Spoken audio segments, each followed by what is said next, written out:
नमस्कार दोस्तों, आज मैं पुस्तक लाया हूँ। मैं मृत्यु सिखाता हूँ। कल मैंने ओशो की संभोग से समाधि पर चर्चा की थी। आज मैं दूसरी पुस्तक मैं मृत्यु सिखाता हूँ के कुछ विशेष पॉइंट आपको बताना चाहता हूँ, जो बता रहा हूँ। ओशो कहते हैं मृत्यु कोई दुखद घटना नहीं है। ओशो कहते हैं कि तुमने उसे दुखद बना लिया है। मृत्यु तो सबसे सुंदर घटना है, क्योंकि वही तुम्हें तुम्हारी सारी झूठी पहचान से मुक्त करती है। तुम जन्म से पहले कहाँ थे और मृत्यु के बाद कहाँ जाओगे? जिसने इन दोनों प्रश्नों को अनुभव से जान लिया, वही ध्यान में प्रवेश करता है। लोग मुझसे पूछते हैं, ओशो आप मृत्यु की बात क्यों करते हैं?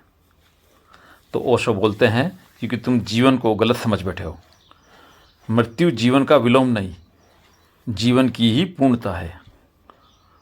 जिसने जीना सीखा वहीं मरना सीखेगा। मृत्यु अचानक नहीं आती, वह प्रतिक्षण आती है। हर क्षण आदमी की मृत्यु होती है, व्यक्ति की मृत्यु होती है। हर श्वास के साथ, हर पल के साथ, हर क्षण कुछ मर रहा है, कुछ जन्म ले रहा है। फिर भी तुम मृत्यु से भयभीत हो। क्यों? क्योंकि तुमने कभी ठीक से जिया ही नहीं। जिन्होंने प्रेम किया, ध्यान किया, जिन्होंने मुस्कुराकर जीवन को स्वीकार किया, वे मृत्यु से डरते नहीं।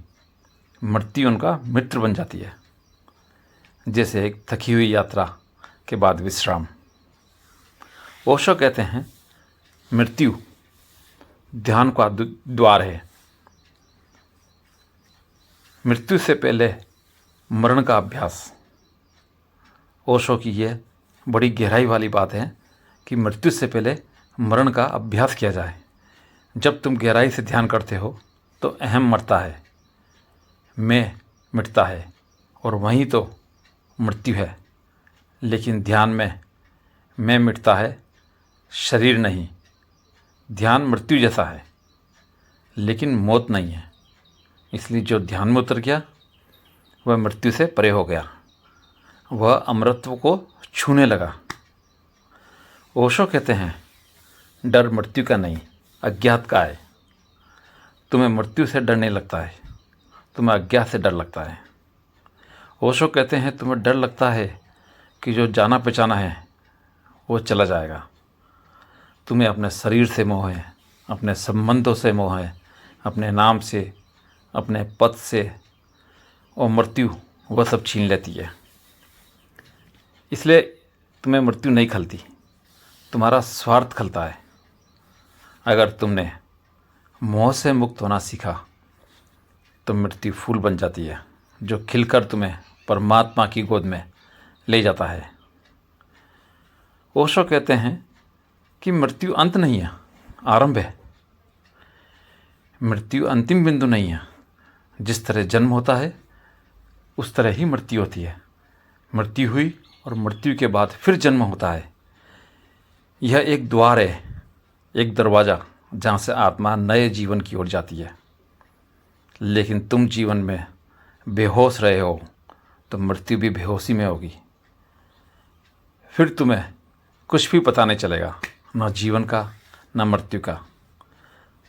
जो मृत्यु को प्रेम से, साक्षी भाव से, समर्पण से स्वीकारता है, वह जानता है मैं देह नहीं हूँ, मैं आत्मा हूँ। इसलिए ओशो कहते हैं मैं मृत्यु सिखाता हूँ, ताकि तुम जीवन को पहली बार सच में जी सको।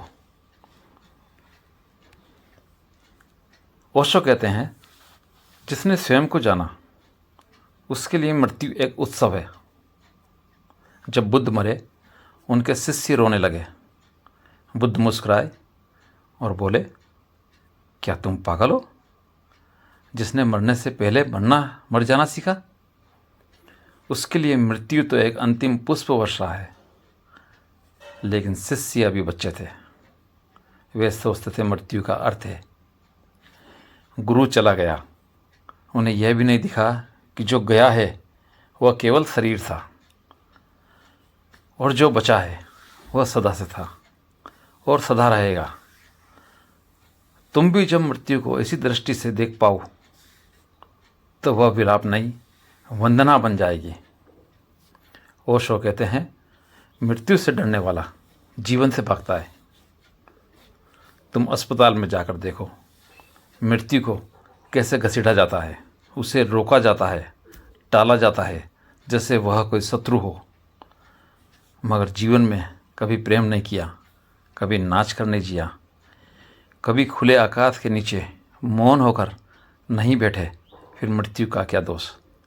तुमने जो जिया नहीं वही मरेगा, जो सच में जिया वह अमर है। ओशो कहते हैं, मृत्यु के क्षण में जो जाग गया वही मुक्त हुआ। मैंने देखा है कई लोग जीवन पर साधना करते हैं पर अंतिम क्षण में डर जाते हैं, मृत्यु की परीक्षा में फेल हो जाते हैं। क्यों? क्योंकि उन्होंने कभी भीतर उतरने का साहस नहीं किया। लेकिन एक संत होता है जो अंतिम क्षण में हंसकर कहता है, ओ मृत्यु आओ, मैं तैयार हूँ। उस क्षण वह हीरा बन जाता है, प्रकाश में विलीन। ओशो कहते हैं, जो मृत्यु को देख ले उसके लिए सब डर मिट जाते हैं। तुम्हारे भीतर सारे डर एक ही बीच से उपजते हैं, मृत्यु के डर से। अगर मृत्यु का भय मिट जाए तो ना अपमान का डर रहेगा, ना असफलता का, ना छूट जाने का। तब जीवन में जो कुछ भी घटेगा वह एक खेल होगा, वह एक लीला होगी। और तब तुम गंभीर नहीं, गंभीरता से मुक्त हो जाओगे। तब तुम्हारी हंसी में भी गहराई होगी, क्योंकि वह हंसी मृत्यु को पार कर आई है। ओशो कहते हैं, मृत्यु से प्रेम करो, वह परम गुरु है। मृत्यु गुरु है क्योंकि वह ही तुम्हें सिखाती है जिससे तुम हमेशा भागते रहे। वह कहती है, देख जो कुछ भी तूने जमा किया सब यहीं छूट जाएगा, अब बता तू क्या है। इस प्रश्न का उत्तर जो भीतर से आता है वही आत्मबोध है। आत्मबोध का क्षण मृत्यु के पार का पहला सूर्योदय है। इसलिए मैं कहता हूँ, मैं मृत्यु सिखाता हूँ ताकि तुम जीवन को पा सको। ओशो का ये बुक मैं मृत्यु सिखाता हूँ कि इसके कुछ विशेष पॉइंट मैंने आज बताया कि उन्होंने इस किताब में क्या लिखा, वो ज़िंदगी से क्या चाहते थे, वो हमको क्या बताना चाहते थे। इस संदर्भ में मैंने ये आज मैं मृत्यु से सिखाता हूँ, इसका पहला पार्ट जारी कर रहा हूँ। आपको पसंद आए तो सब्सक्राइब करें और चैनल को लाइक करें। धन्यवाद।